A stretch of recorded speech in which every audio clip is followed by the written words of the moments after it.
നിങ്ങൾ ഇത്രയും hard work ഒക്കെ ചെയ്ത് തളരുമ്പോഴേ ഇവരുടെ ഒരു അധ്വാനം, പ്രത്യേകിച്ച് ജിംഷൊക്കെ ഈ അത്രയും ഹാർഡ് വർക്കിംഗ് ആയിട്ട് ചെയ്യുന്നതാണ്, അത് അവരെ കാണുന്നതാണോ ഒരു ഇൻസ്പിറേഷൻ, അതോ അവരിങ്ങനെ പറയുന്നതാണോ ശരിക്കും? അവരും പണിയെടുക്കുന്നുണ്ട് എന്നുള്ളതാണ്.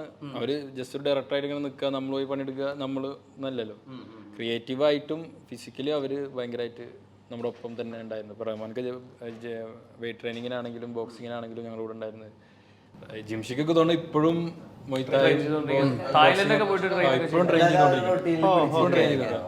പുള്ളിയായി ഇത് ഷൂട്ട് ചെയ്യാൻ വേണ്ടിയിട്ട് പുള്ളിയും റണ്ണിങ്ങും പരിപാടിയൊക്കെ ആയിട്ട് പുള്ളിയും ഫിസിക്കൽ. അപ്പോൾ അവരൊക്കെ അത്ര വർക്ക് ചെയ്യുന്നു. അവരൊക്കെ ഇങ്ങനെ ആ സെറ്റ് കാണുമ്പോൾ തന്നെ നമുക്ക് തോന്നും നമ്മളും അത്രയും കൊടുക്കണം, നമ്മൾ അത്ര സീരിയസ് ആയിട്ട് നിൽക്കണം. അവരെ തമാശ ടീം പരിപാടി ഇല്ലല്ലോ ആ ടീം. ബേബി, ഇപ്പം പുറത്ത് ഈ സ്റ്റാർസ് ഒക്കെ ഉണ്ടല്ലോ, ഈ പെർഫോം ചെയ്യുന്ന പോപ്പ് സ്റ്റാർസ്, ഷാരൂഖ് ഖാൻ അല്ല, ഈ എമിനോ ഒക്കെ ഉണ്ടല്ലോ, അവരൊക്കെ ഭയങ്കര ഫിസിക്കൊക്കെ നന്നായി നോക്കുക. അവരുടെ ശരി വേണ്ട, ഹനുമാൻ ഖാൻ്റെ നന്നായി ഫിസിക്കൊക്കെ നോക്കുന്നുണ്ട്. അപ്പൊ അങ്ങനെ ഒരു നാച്ചുറലി പെർഫോം ചെയ്യുന്ന ആളെന്നുള്ള രീതിയിൽ ഈ സ്പോർട്സിലേക്കും വെയിറ്റ് ട്രെയിനിങ്ങിലേക്കും അങ്ങനെ ഉണ്ടായിരുന്നോ? അത്ലറ്റിക് പരിപാടി എപ്പോഴും പിടിച്ചു പോകണം എന്നുള്ളൊരു താല്പര്യം ഉള്ള ഒരാളായിരുന്നു. ഇനി കൊച്ചിക്ക് വന്നതിന് ശേഷം നമുക്ക് അറിയാമല്ലോ, പല ആൾക്കാരും പല രീതിക്കാണ് തിരിയുക. അപ്പോൾ ഒരു ആർട്ടിൻ്റെ സൈഡിലേക്ക് തിരിയുമ്പോൾ ഞാൻ കാണുന്ന ആൾക്കാരും ഞാൻ പണിയെടുക്കുന്ന ആൾക്കാരും ഒരു 90%, 95% ഈ ഒരു വർക്കൗട്ട് പരിപാടി പിടിക്കുന്നവരല്ല. ആർട്ട് സംബന്ധിച്ച് പോകുമ്പോൾ ഒരു 5% ആയിരിക്കും എപ്പോഴും ഉണ്ടാവുക. ആ ഒരു ഇതിൽ പെട്ടതാണ് ഏറ്റവും വലിയ ഭാഗ്യം ഈ പടത്തിൽ ജോയിൻ ചെയ്യാൻ പറ്റിയത്. കാരണം ഒരേപോലെ ചിന്തിക്കുന്ന കുറച്ച് ഒരേ പ്രായക്കാർ, അത് ഒരേ പ്രായക്കാരെന്ന് പറയുന്നത് ഞാൻ വയസ്സുകൊണ്ടല്ല, മനസ്സുകൊണ്ടാണ്. ഇപ്പൊ നേരത്തെ പറഞ്ഞ പോലെ ഈ നമ്മുടെ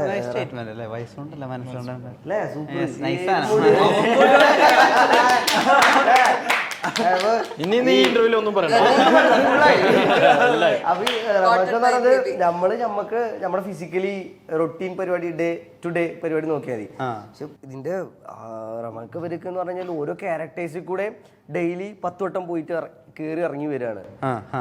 അപ്പം അതൊക്കെ എടുത്ത് നോക്കി നമ്മൾ എടുക്കുന്ന ഒരു വർക്കൗട്ട് പരിപാടി അതൊന്നും ഒന്നുമില്ലാന്ന് തോന്നിപ്പോയി സത്യം പറഞ്ഞു കഴിഞ്ഞാല്. കാരണം ഇവര് അതായത് നമ്മൾ ഫിസിക്കലി വർക്ക് ചെയ്യുന്നതെന്ന് പറഞ്ഞു കഴിഞ്ഞാൽ നമുക്കണ്ട് വർക്ക് ചെയ്താൽ മതി, പണിക്ക് പോയി തിരിച്ചു വന്നു കഴിഞ്ഞാൽ തിന്ന് കിടന്ന് ഉറങ്ങാന്നുള്ളതാണ്. പക്ഷെ തലച്ചോറ് വർക്ക് ചെയ്യാന്ന് പറഞ്ഞു കഴിഞ്ഞാൽ ഇറ്റ്സ് ഡിഫറെന്റ്.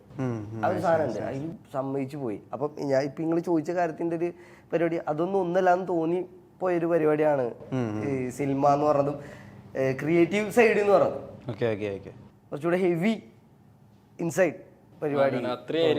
ഒരു ഡയറക്ടറെ സംബന്ധിച്ചിടത്തോളം അവർ മേക്കേഴ്സിനെ സംബന്ധിച്ചിടത്തോളം it's an army. He's like leading an army. പുള്ളി കമാൻഡറിനെ പോലെയാണ്. കമാൻഡർ പോലെയല്ല, കമാൻഡർ ആണ്. അതാണ് മറ്റേത് എല്ലാത്തിനും ഓരോത്തിന്റെ ഒരു പരിപാടി ഉണ്ടല്ലോ. ഖാലിദ് റഹ്മാൻ ഒരു കമാൻഡറാണ്, അങ്ങനെ നമുക്ക് തമ്മിൽ കൊടുക്കാം. ഖാലിദ് റഹ്മാൻ പറഞ്ഞത് എന്ത് ആദ്യ സിനിമയാണല്ലോ, ഐ മീൻ റിലീസാവുന്ന ആദ്യ സിനിമ, ഷൂട്ട് ചെയ്യുന്ന 2ാമത്തെ സിനിമ. ഇവരുടെ ഒരു വെൽക്കമിങ് എങ്ങനെ ഉണ്ടായിരുന്നു സെറ്റിലേക്കും? ഇവരുടെ ഒരു ഊഷ്മളത, ഇവരുടെ ഒരു സ്നേഹപ്രകടനം ശരിക്കും പറഞ്ഞു ഞാൻ കണ്ടായിരുന്നു. എന്ന് വെച്ചാൽ അവര് ഒരു സ്ട്രേഞ്ചേഴ്സ് പോലെയല്ല. പിന്നെ അങ്ങ് ബഹിരാകാശത്തായിരുന്നു. അതന്നെ ഞാനായിരുന്നു. എനിക്കറിയില്ല, ഒറ്റയ്ക്ക് പൊടുത്താൻ പറ്റുന്നില്ല. പിന്നെ എന്റെ ചിറ്റപ്പനാണ് എല്ലാത്തിനും തല തൊട്ടപ്പനായിട്ട് നിൽക്കുകയാണ്. ആഘോരം ഞാൻ മാത്രമല്ല, ബാക്കിയുള്ളവർ നകൽ കിട്ടും കൊടുക്കില്ല.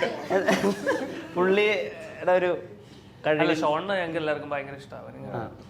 എസ്പെഷ്യലി ചിറ്റപ്പനും ഹാപ്പിയാണ് എല്ലാവരും. എന്നെ ഞാൻ കുറച്ച് പെട്ടെന്ന് സെൻസിറ്റീവ് ആണ്, പക്ഷെ കുറച്ച് കഴിയുമ്പോൾ എനിക്ക് എങ്ങനെ എടുക്കണ്ടേന്ന് അറിയില്ല പല കാര്യങ്ങളും.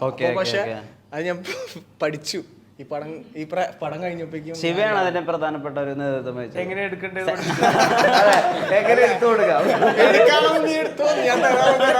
അതാണ് തല തൊട്ടപ്പെന്ന് പറയുന്നത്. ഫ്രാങ്കി അങ്ങോട്ടും ഇങ്ങോട്ടും കളിയാക്കിയിട്ടൊക്കെ നമ്മളൊരു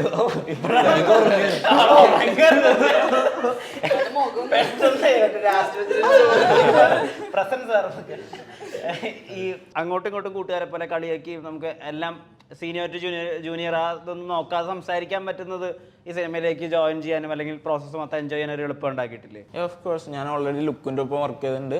പെരുമാനി അത് നെക്സ്റ്റ് അറിയാം. അങ്ങനെ ഇപ്പോൾ ഇവിടെ വന്നിട്ടായാലും എല്ലാവരും നമ്മ ഈ 6 മാസം ഉണ്ടായിരുന്നല്ലോ, അതിൽ തന്നെ എല്ലാവരുമായിട്ട് ജെല്ലായി ഓക്കെ കണക്റ്റ് ആണ്. കുറച്ചും കൂടി ഫ്രീ ആയിരുന്നു, അതുകൊണ്ട് തന്നെ കുറച്ചും കൂടി ബെറ്റർ ആയിരുന്നു. ഈ പറയുന്ന റഹ്മാനക്കായാലും കോഴ്സ് നമുക്കൊരു ഫ്രീഡം തരുന്നുണ്ട്. നമ്മുടെ കയ്യിൽ എന്താ വേണ്ടേ എന്നുള്ളത് ഒക്കെ അറിയാം. എന്നുവെച്ചാൽ ഒരു പോയിന്റ് പറയാം, ഓക്കെ ആടാ ഓക്കെ അത് മതി, നമ്മളെ ഇരുത്തി കാണിച്ചു തരും. 1 മണി പോയാലോ ഒക്കെ ഇല്ലടാ അതേ നോക്കി ഇതുണ്ട്, അങ്ങനെ പരിപാടി ഉണ്ട്. അപ്പൊ എല്ലാ ഫ്രീഡം ഉണ്ട്, പരിപാടി ഉണ്ട്, അടിപൊളിയായിരുന്നു. ഖാലിദ് റഹ്മാന്റെ ഒരു പ്രോത്സാഹനം ഏത് രീതിയിലായിരിക്കും? ഒരു ഷോട്ട് നന്നായി, പുള്ളി അത് എങ്ങനെ പ്രകടിപ്പിക്കും? പുള്ളിക്കാരന്റെ ക്യാരക്ടർ അങ്ങനെ ആയതുകൊണ്ടായിരിക്കും ചിലപ്പോ. ഇപ്പൊ നമ്മൾ അതില് ഒരു എന്താ ഭയങ്കര അതായത് നസ്ലിൻ അടിപൊളിയായിട്ട് ഒരു ഷോട്ട് ചെയ്തു, ഖാലിദ് എങ്ങനെ റിയാക്ട് ചെയ്യും? ഷോട്ട് ഓക്കെ നെക്സ്റ്റ് ഇത്രേ ഉള്ളൂ. Okay shot okay okay. അല്ല ഞാൻ അഭിനയം കണ്ട് കട്ട് പറയാൻ മറന്നു, അങ്ങനെ ഒന്നും പറയാ. കട്ടൊക്കെ കറക്റ്റ് സമയത്ത് പറയും. ഖാലിദ് എങ്ങനെയാണ് നമ്മളെ കൺവിൻസ് ചെയ്യുക? ഇപ്പോൾ ഒരു കുറേ അധികം ഷോട്ട്സ് വേണം, അപ്പോൾ നമ്മൾ എത്ര ചെയ്തിട്ട് ശരിയല്ല, പക്ഷേ ഫിസിക്കലി ഡിമാൻഡിങ് ആണ്. അതിനെങ്ങനെയാണ് എൻ്റെ ഒരു ഇത്? നമ്മുടെ സ്നേഹത്തിലൂടെയാണോ അതോ എങ്ങനെയായിരിക്കും? അല്ല, അതിൽ സ്നേഹം ഇതൊന്നും ഇല്ലല്ലോ, എന്തെല്ലാം അതിൻ്റെ ഔട്ട്പുട്ട് കിട്ടണമല്ലോ. സിനിമ എന്ന് പറയുമ്പോൾ ബാക്കി ഒന്നിനും അവിടെ ഒരു ഫ്രണ്ട്ഷിപ്പാണോ അല്ലെങ്കിൽ അനിയനാണോ ഏട്ടനാണോ അതൊന്നും അവിടെ ഒന്നുമില്ല. അവിടെ ഔട്ട്പുട്ട് കിട്ടണം എന്നുള്ളതാണ്. അപ്പോൾ അത് കിട്ടുന്നവർ ചെയ്യും. അതിപ്പോൾ ഒന്നുകൂടെ പോവാം, ഒന്നുകൂടെ പോവാം. ഒരു ഭംഗിയുണ്ട്. ഹൗ ആൻഷ്യന്റ് വർക്ക്സ് എന്നുള്ള പരിപാടിയിൽ ഒരു സാധനമാണ് എനിക്ക് ഫീൽ ചെയ്തത്. എല്ലാവരും ഹാൻഡിൽ ചെയ്യാം. നമുക്കൊരിക്കലും മടുപ്പ് തോന്നില്ല ഈ റിപ്പീറ്റ് പോകുന്നതിലും. അല്ലെങ്കിൽ നമുക്കും കൂടി തോന്നും, ഫീൽ ചെയ്യും അതിൽ കാര്യമുണ്ട്. അത് പിന്നെയും പോയി കഴിഞ്ഞാൽ അത് ഫൈനൽ റിസൾട്ട് എന്ന് പറയുന്നത് അത് ഗംഭീരാക്കാനുള്ള ഇതിന് വേണ്ടിയിട്ടായിരിക്കും പോവുക. ഒരു കംഫർട്ടബിൾ ലൈനേക്കാളും ബെറ്റർ ഒരു ബിറ്റർ ട്രുത്ത് ആണെന്നുള്ളൊരു സാധനം ആള് പരിപാടിയാണ്. പുള്ളി ബേസിക്കലി ഇങ്ങനെ തന്നെയാണോ സംസാരിക്കുക? പഞ്ച് ലൈൻ പോലെ നോർമൽ ആക്കുന്നതിനേക്കാളും ബിറ്റർ ട്രൂത്ത് മനസ്സിലാക്കണതാണ് നല്ലത്. അങ്ങനെ പരിപാടിയൊന്നും ഇല്ല. 6-7 മണിക്ക് ശേഷം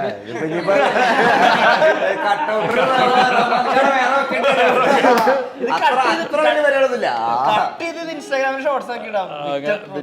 പിന്നെ അവന്റെ അങ്ങനെ റാപ്പൊക്കെ ചെയ്യണല്ലോ. ബേബി ജിൻ ആയിരുന്നു ഏറ്റവും സർപ്രൈസിംഗ് ആയിട്ടുള്ള കാസ്റ്റിംഗ്. നമുക്ക് ഇതിന്റെ അനൗൺസ്മെന്റ് വന്ന സമയത്ത് നമ്മളാരും പ്രതീക്ഷിച്ചിരുന്നില്ല ബേബി ജിൻ അഭിനയിക്കാൻ വേണ്ടി ഇതിനകത്ത് ഇന്നാവും എന്നുള്ള കാര്യം. അപ്പം നിങ്ങൾക്ക് ഇത് എങ്ങനെയായിരുന്നു അതിന്റെ ഇൻഫർമേഷൻ വന്നത് മനസ്സിലായത്? അല്ല, എനിക്ക് ഭയങ്കര എക്സൈറ്റിംഗ് ആയിരുന്നു. എന്താന്ന് വെച്ച് കഴിഞ്ഞാൽ പിന്നെ ഫോളോ ചെയ്യുന്ന ഒരാൾ തന്നെ പടത്തിന് മുമ്പും പരിചയപ്പെടുന്നതിന് മുമ്പ് തന്നെ ഞാൻ അവനെ ഫോളോ ചെയ്യുന്നുണ്ട്. അപ്പൊ പടത്തിലെ ക്യാരക്ടർ ആണെങ്കിൽ ഞാനും അവനും കസിൻസാ. ഷൂട്ടിന്റെ തലേ ദിവസം ഞാൻ കാണുന്നത്, പൂജക്കാണ് ഞാൻ കാണുന്നത്. എനിക്ക് ആ ഒരുപാട് സമയം കിട്ടിയപ്പോ സിങ്ക് ആവാൻ. പിന്നെ പക്ഷെ എനിക്കിപ്പോഴും ഫീൽ ചെയ്യുന്നത് ഈ കസിനെ പോലെ തന്നെയാ. കസിൻ